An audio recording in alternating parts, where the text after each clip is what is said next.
Now we're going to zoom in on amazing technologies to repair and heal the body in ways you could never imagine. Growing organs to avoid transplants, curing cancer, ending pain. So in the future, fast forward, will we even need doctors? Plus, 10... Well, there are these medical advances that have tremendous implications for really all of humanity.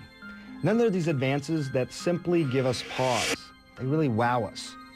One example of the wow factor is this idea of creating organs. In fact, just genetically engineering organs in laboratories. There was this tremendous story. It was a story of a woman who had a bladder that was no bigger than the size of a thimble. They removed that bladder, scraped cells from it, and then allowed those cells to multiply in a petri dish. They then molded those cells into a new bladder, a bigger bladder, and they transplanted it back into the body. Another unconventional transplant as well, face transplants. When we first heard about this, like everybody else, we thought this was science fiction. But again, it was a remarkable story.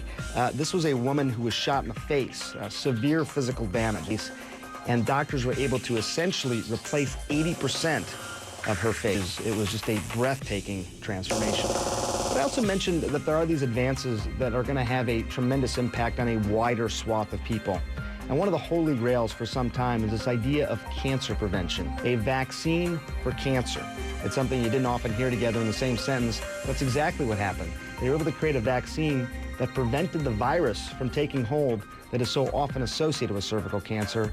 And the hope is that one day it'll decrease cervical cancer risks all over the world.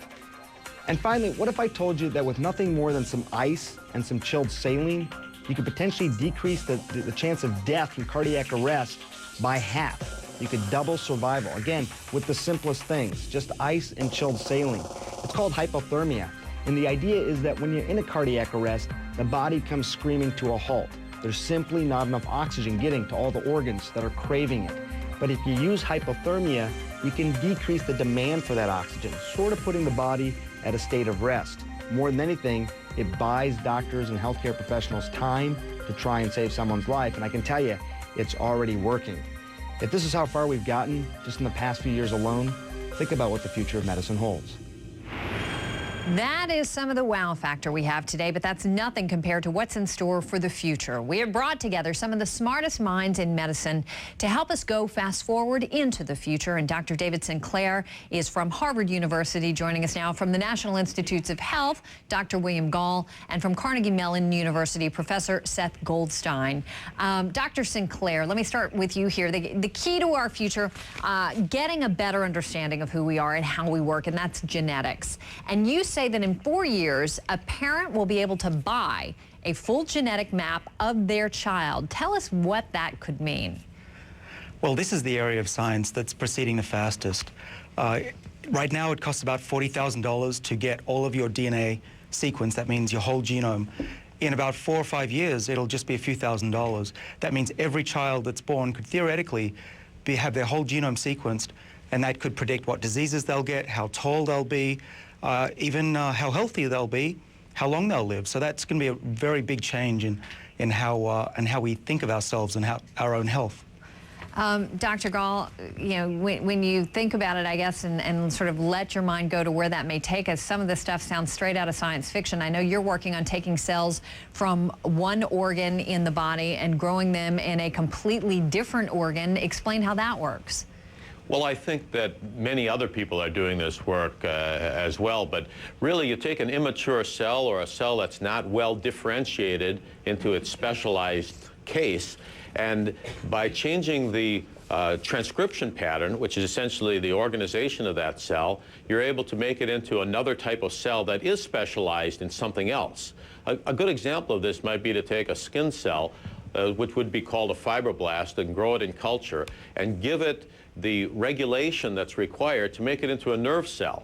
And if the cell started out as having a disease that was really manifest in the nervous system, then one can study the nerve cells obtained from that individual with that particular mutation and try to find out what the basic defect is so that some therapies can be promoted for the patient's care. Let me go to Professor Goldstein here and talk to us a little bit about technology. You know, we're already seeing doctors use robotics to make huge advances in medicine. What's next? Well, I think there's a multitude of technologies being developed, particularly with respect to robots, to assist in surgery and general therapies that make it possible for surgeons who aren't exactly in the room with you to operate on you, to perform surgeries that couldn't have been done before without general anesthetics that now can be done with local anesthetics. My particular area is not directly related to medical robotics, but we're working on a new form of matter we call programmable matter that can change its shape under program control.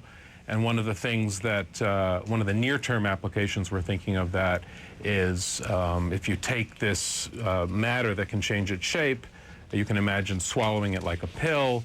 It goes down your intestinal tract and it changes shape to go into your colon, sort of walks around your colon taking video of what the inside of your colon looks like, and then you expel it. And this would eliminate the need to go into the hospital or go to a doctor and have a colonoscopy. Instead, you could take this at home, send the video to your doctor, and it would be quite painless, for instance. All right, gentlemen, thank you so much for your time. Appreciate it. Tonight, we are taking a step into the future. Fast forward. In the future, each of us may know important details about the genetic code in our bodies, much the same way we know our blood type now. Decoding DNA will guide scientists toward innovations in fighting cancer, Alzheimer's, and Parkinson's, helping everybody live a little longer.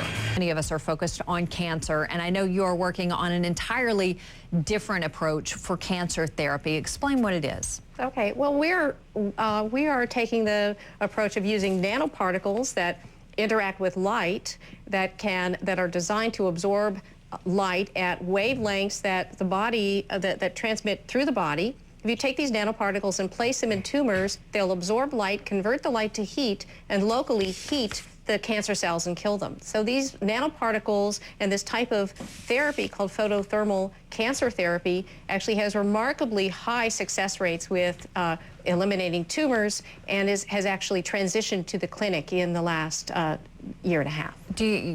Traditional cancer treatments like radiation, chemotherapy are often, we know, so difficult, so hard on the body and the patient. Is nanomedicine any different in that regard? Nanomedicine can be profoundly different. Not only are we looking at techniques that will give us high success rates, but we're also looking at techniques that are based on non-toxic materials, unlike chemotherapy, which is essentially a toxin injected into the body and kills both normal cells and cancer cells. In nanomedicine, we can tailor this response, and by delivering a safe nanoparticle into the body, we can actually eliminate, or the promise is that we can reduce or eliminate side effects. It's so exciting. Already figured it all out. How to fix the big four: heart disease, diabetes, cancer, obesity. What is the solution? Well, you're right. We tend to think of breakthroughs in medicine as being a new drug or a new laser or something really high-tech has been discussed here. Craig Venter will say, you know, one way to change your genes is to synthesize new ones. But we found that when you change your lifestyle, it actually changes your genes, hundreds of them within just 3 months. And in fact, turning on the good genes that prevent disease, turning off or downregulating the genes that cause prostate cancer, breast cancer, heart disease, diabetes, and other conditions.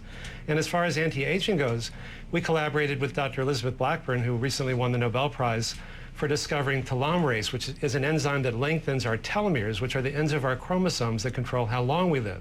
And we found that when you change your lifestyle, it increases your telomerase and thus your telomere length by 30% in just 3 months. So these simple choices that we make in our lives each day can have a powerful impact in the ways that drugs can, but at a fraction of the cost and without the side effects.